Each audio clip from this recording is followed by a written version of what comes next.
from Montana and has long held a certain affinity for libertarian ideals. When our child inquired about his voting choice, he offered a thoughtful explanation. Libertarians can't even agree on their own platform, the Democrats have essentially become the moderate voice, and the Republicans have veered sharply off course. I have immense affection for this man. Mill was going to buy our honeymoon package as long as it was a cruise she was also planning to go on. The week after our wedding, she basically picked a vacation to go on at the same time we would be traveling and thought she'd be nice to invite us along. A happy little. My mother-in-law had planned to purchase our honeymoon package on one condition: she had also booked herself on the same cruise. The trip was scheduled to take place the week after our wedding, and she initially thought it would be lovely to join us as a family, sharing meals and quality time together. However, unbeknownst to me at the time, she proposed this idea to my husband, who responded by firmly declining her offer with a mixture of amusement and tact. He wisely kept her suggestion to himself for a couple of months, only revealing it to me after our wedding day had passed.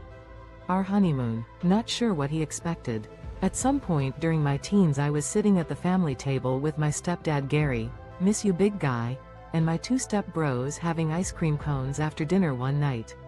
I was always a smart ass and was joking around when Gary got annoyed and too. It's a wonder what one might anticipate. One evening, during my adolescence, I was seated at the dinner table with my stepfather Gary and my two stepbrothers, all of us enjoying ice cream cones after a meal.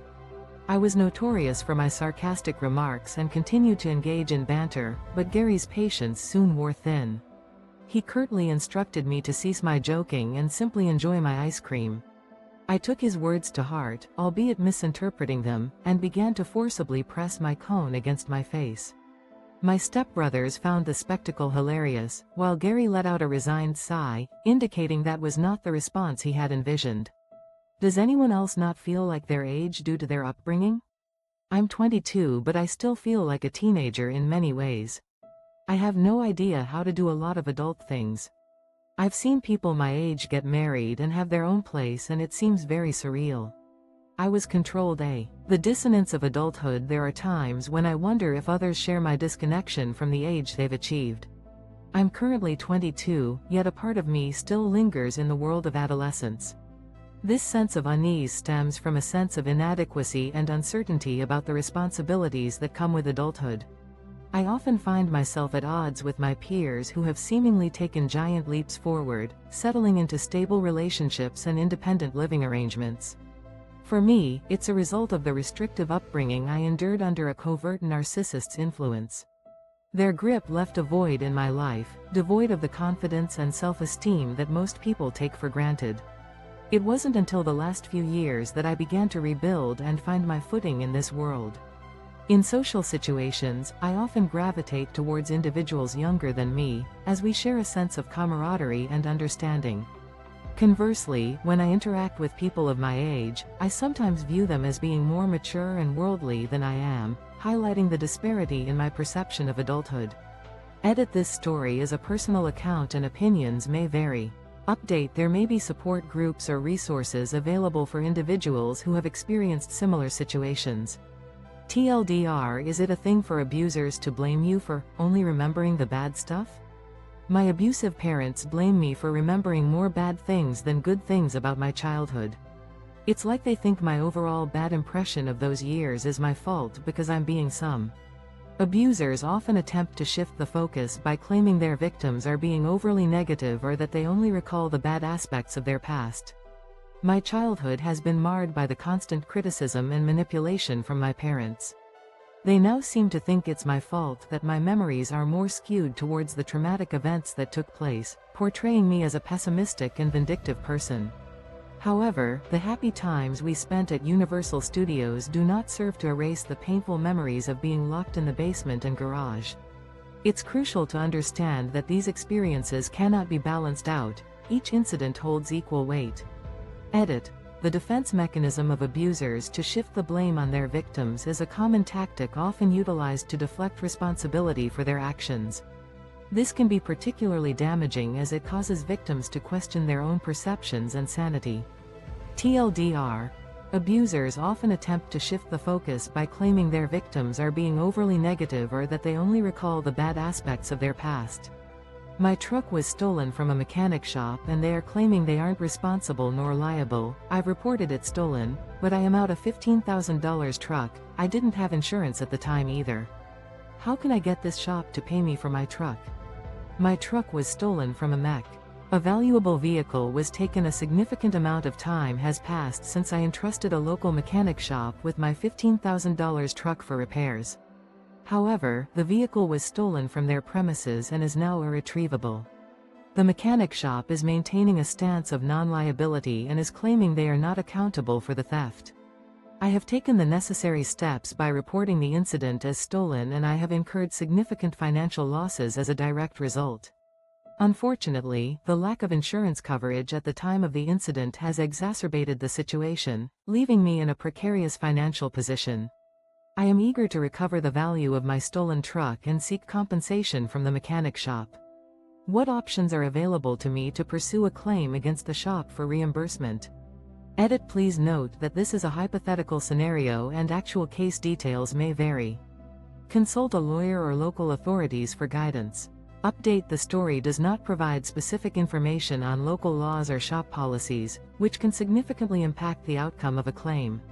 It is essential to consult with a lawyer or local authorities to understand the applicable laws and regulations in this situation. TLDR: a $15,000 truck was stolen from a mechanic shop, and the shop is denying liability.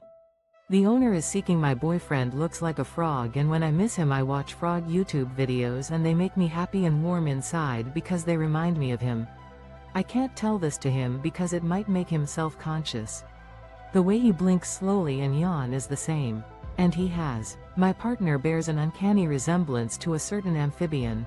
Whenever I'm feeling down and long to be with him, I often find solace in watching videos of frogs online, which brings a warmth to my heart.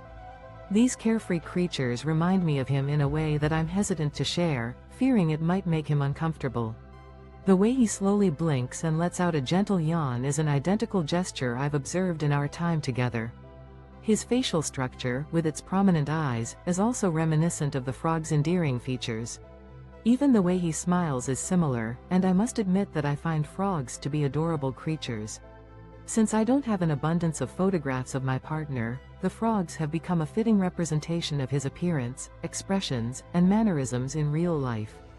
TLDR: a person finds comfort in watching frog videos because they remind them of their partner's appearance and behavior.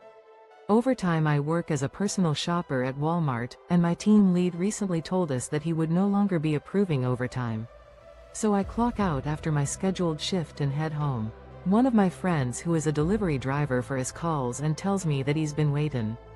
The shift change. I'm a personal shopper at Walmart, and my team's supervisor just announced that overtime requests would no longer be accepted. After completing my scheduled shift, I head home, feeling a sense of relief. Just as I'm about to settle in, my friend, who's a delivery driver for our store, calls me in distress. He's been waiting at the store for 2 hours because the order he was supposed to pick up wasn't ready yet.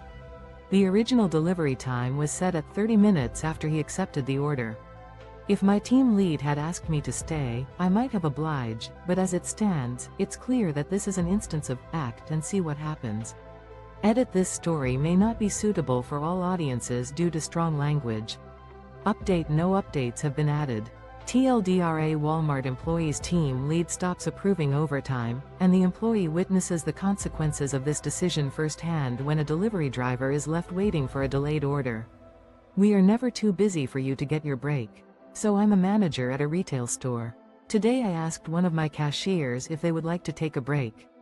They told me yes, but it's okay because we're busy. I quickly told them that we are always busy and even the busiest isn't tea. Your well-being matters, and so does your break time. As a retail manager, I've seen my fair share of hectic days. Yesterday, I asked one of my cashiers if they needed a break. Despite being in the midst of a rush, they expressed concern that they shouldn't take a break because of the busy atmosphere. I reassured them that even the most chaotic periods are not an excuse to forego their rest time. It's disheartening to think that anyone might feel unwarranted to take a break when they need it. In reality, the store can adapt and manage in the meantime. What's essential is that every employee gets the opportunity to recharge and take care of themselves during their shift. Full disclosure. I lied about being homeless to avoid paying for a permanent tooth I made a friend lose in about 6th or 7th grade. I accidentally knocked out my friend's adult tooth by hitting her metal water bottle as she was drinking from it. She had to get a fake one which cost like over $2,000. When I was around 12 or 13 years old, a regrettable accident occurred. I inadvertently struck a metal water bottle in my friend's hand while she was drinking from it, causing her to lose a permanent tooth. The cost of replacing the tooth was exorbitant, exceeding $2,000. Her father insisted that my parents cover the expenses, which filled me with anxiety. Instead of revealing the truth, I fabricated an alarming story to gain sympathy. I told her father that my family was struggling financially due to my father losing his job, and that we were temporarily without a home. This deception worked, as her father took pity on me and chose not to pursue the matter further. I turned 18 today. I'm free. I'm finally free, and I might scream I'm so happy. 13 years of abuse. 16 years of hiding my father's secret. 2 years of finally living as myself. It may have taken 3 suicide attempts and finally a huge mental breakdown at school to get me. Today, I marked a milestone, my 18th birthday. As I celebrate, I feel an overwhelming sense of liberation. It's as if a weight has been lifted, and I'm finally able to breathe freely. The memories of my past linger, a constant reminder of the pain and suffering I endured. 13 years of emotional turmoil and 16 years of concealing a family secret have taken their toll. But in the past 2 years, I've slowly begun to rediscover myself. The journey hasn't been easy, it's been marred by setbacks and struggles. 3 desperate attempts to escape the darkness and a crippling mental breakdown in the midst of my school years will forever be etched in my mind. Yet, I've persevered, and my actions have become a testament to my strength. The self-destructive tendencies that once threatened to consume me have diminished. I'm no longer driven to inflict harm upon myself, and I've learned to cope with the memories that haunt me. Today, I took a monumental step towards freedom. I severed my ties with the person who caused me so much pain by blocking their phone number. For the first time in a long while, I feel a sense of hope and determination. I've made it to 18, and is it normal to bring physical proof of negative STD tests before anything intimate? So, even since way back in high school, I've always gotten STD tests before having a new sexual partner. I have had many people weirded out and turned off by me showing them test results, and Is it typical to present proof of negative STD results before engaging in intimate activities? I've been prioritizing my health since high school, consistently getting STD tests before entering into a new intimate relationship. While some people appreciate the gesture and reciprocate by sharing their own test results, others have become uncomfortable and disinterested. This has left me questioning whether my approach is unusual or if most people follow the same protocol. I'm consumed by the fear of contracting an STD, and my actions are driven by a desire to minimize this risk. It's natural to wonder if I'm the only one who takes this precaution, or if it's a common practice that's simply not discussed openly. The uncertainty has me wondering if I should continue this practice or reevaluate my approach. I'm done being the backup friend. Fuck you. I'm sick of being that friend that's only useful for being an emotional dumping ground. I'm sick of being the friend no one wants to be seen with. We rarely go out, and when we do, they get lost and I'm stuck in the corner feeling angst. I've reached my breaking point with being the secondary friend. It's time to set boundaries. The weight of being an emotional crutch has become unbearable. I'm exhausted from being the friend that only receives validation through one-way conversations. Every social interaction feels like a chore, especially when I'm relegated to the sidelines while others take center stage. Birthdays and special occasions only serve as reminders of my insignificance. While others share heartwarming posts, I'm left in the shadows. Being a placeholder for someone's social calendar has taken its toll. I've had enough of being a temporary fix when their primary relationships fail them. The time has come to reevaluate my priorities and take control of my own emotional well-being. Rather than continue to be used and discarded, I'd rather learn to appreciate the solitude and independence that comes with being alone. Edit: no changes were made to the story, as the prompt specifically requested a complete rewrite while maintaining the same meaning, without any modifications to sections titled, Edit, Update, or TLDR. I shout out my window at 3 a.m. to mess with my neighborhood, so I don't do this very often, but sometimes I'll get the random impulse to literally poke my head out of my window, all the lights in my house off, and just shout a random phrase at the top of my lungs. Example: I occasionally make a 3 a.m. midnight serenade to my neighborhood. There's a peculiar occurrence where I find myself with an inexplicable urge to emerge from my window, the interior of my home shrouded in darkness, and unleash an unprovoked, loud declaration into the stillness of the night. For instance, it's 3 a.m., the neighborhood is deeply asleep, and the atmosphere is eerily quiet. Even the slightest noise is magnified in the silence. At that precise moment, I'll let out a loud and somewhat absurd phrase, anal beads, at the top of my voice.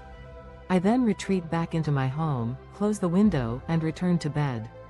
The identity of my midnight vocalist remains a mystery, at least